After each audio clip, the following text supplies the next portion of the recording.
اگر نہ ہو یہ فریب پہم تو دم نکل جائے آدمی کا. اگر یہ فریب جو ہمیں ہے میں اور میرا، تو آدمی زندہ نہیں رہے گا. بہرحال یہ وہ رکاوٹیں ہیں جن کو آپ کو سرپاس کر کے، کراس کر کے انقلابی جماعت بنانی ہے. انقلابی جماعت کے لوازم کیا ہے؟ 5 گن لیجیے. نمبر 1، کامل نظریاتی ہم آہنگی. نمبر 1،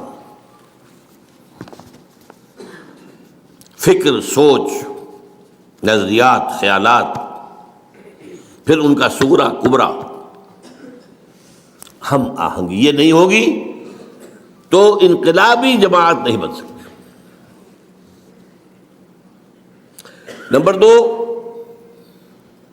سوائے انقلاب کی آرزو کے کوئی آرزو دل میں نہ رہ جائے. یہ میں زور دے کر کہہ رہا ہوں. جھانکو اپنے سینوں کے اندر، کہیں کوئی اور وہاں پر بتخانہ تو آباد نہیں ہے، کوئی اپنی لیڈری کا سودا تو نہیں ہے، کوئی حکومت حاصل کرنے کا معاملہ تو نہیں ہے. شہادت ہے مطلوب و مقصود مومن، نہ مال غنیمت نہ کشور کشائی. کہیں نمایاں ہونے کا جذبہ تو نہیں ہے، کہیں شہرت کے حصول کی آرزو تو نہیں ہے. سینے اور دل کا ہر آرزو سے پاک ہو جانا بہت مشکل کام ہے، بہت مشکل کام ہے.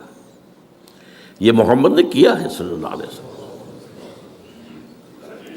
اب حضرت علی کا واقعہ جو آپ نے سنا ہے، کافر سے مقابلہ ہوا ہے، کافر کو زیر کر لیا ہے، اس کے سینے پر سوار ہیں، خنجر بھونکنے والے ہیں، وہ منہ پر تھوک دیتا تو چھوڑ کر کھڑے ہو گئے. حیران ہے وہ. I have added insult to injury. یہ کیا ہوا؟ فرمایا میری تم سے کوئی جنگ نہیں ہے، ذاتی نہیں ہے، میں اللہ کے لیے مار رہا تھا تمہیں. اب تم نے میرے منہ پر تھوکا ہے، میرے اندر انتقامی جذبہ بھی پیدا ہو گیا ہے. اب میں تمہیں اگر قتل کروں گا تو خالصتاً للہ نہیں ہوگا قتل.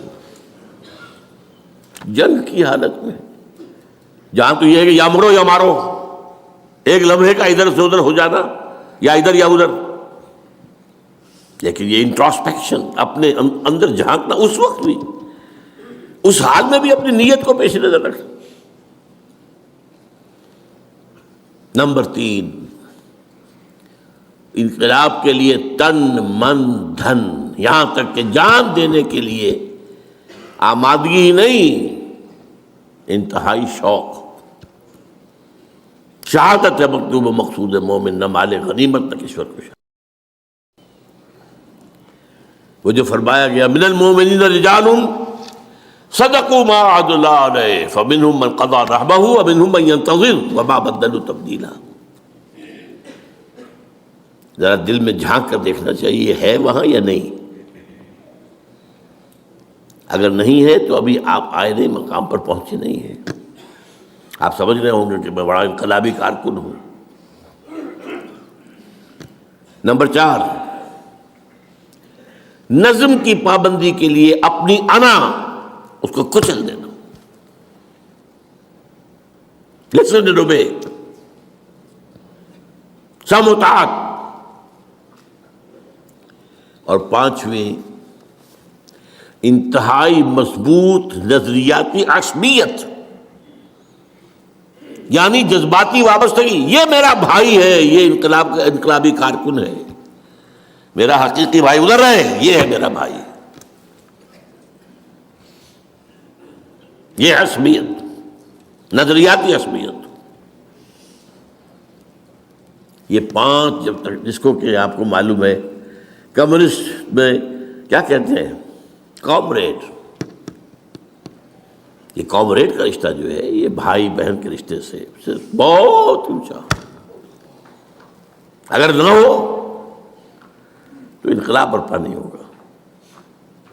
These are the 5 prerequisites. ہدف، یہ لوازم پیدا کرنے ہوں گے کسی انقلابی جماعت کے اندر. اب اس میں ذرا اس خاکے میں تھوڑا سا رنگ بھر دوں دینی۔ نظریاتی ہم آہنگی کا مطلب توحید پر یقین کامل۔ اسلامی انقلاب کا نظریہ جو ہے، انقلابی نظریہ، وہ توحید ہے، لیکن توحید جسے آپ توحید سمجھتے ہیں وہ توحید نہیں۔ آپ کی توحید ایک عقیدہ ہے، اور حقیقی توحید ایک انقلابی نظریہ ہے۔ اس کے 3 اسپیکٹس ہیں، وہ جو میں نے کہا تھا۔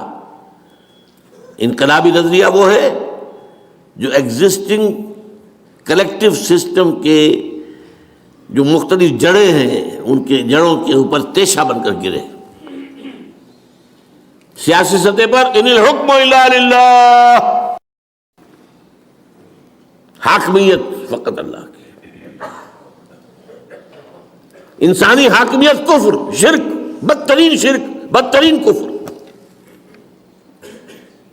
چاہے انڈیویجول ہو اور چاہے کلیکٹیو ہو۔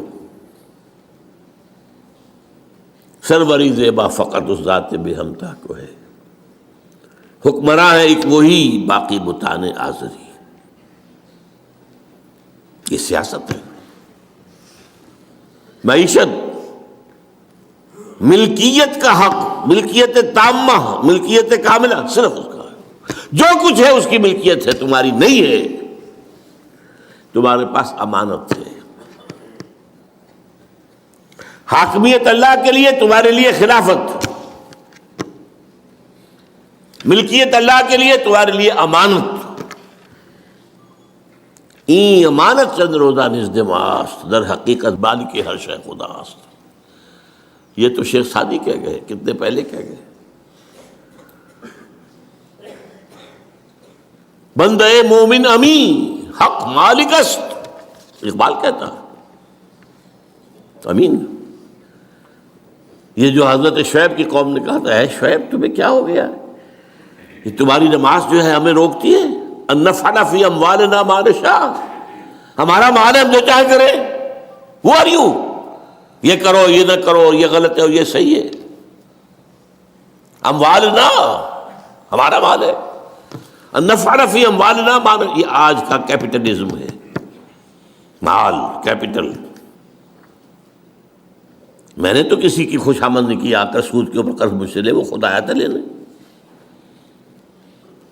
لیکن نہیں، آپ اپنے مال کے اندر تصرف نہیں کر سکتے اس انداز سے جس کو اللہ نے حرام کیا ہو۔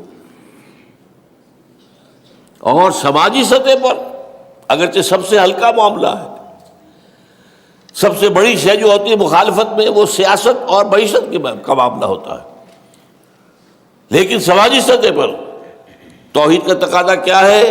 By birth all human beings are absolutely equal.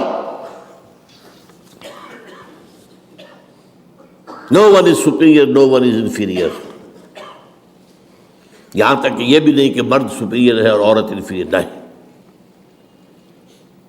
ایک ہی باپ کے نطفے سے بیٹا بھی ہے، بیٹی بھی ہے، ایک ہی ماں کے رحم میں بیٹا بھی پلا ہے، بیٹی بھی، اللہ کیسے ہو جائے گا؟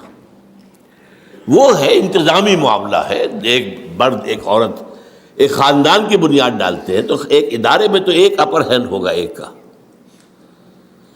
کسی بھی انسٹیٹیوشن کے 2 ہیڈ نہیں ہو سکتے برابر کے اختیار رکھنے والے۔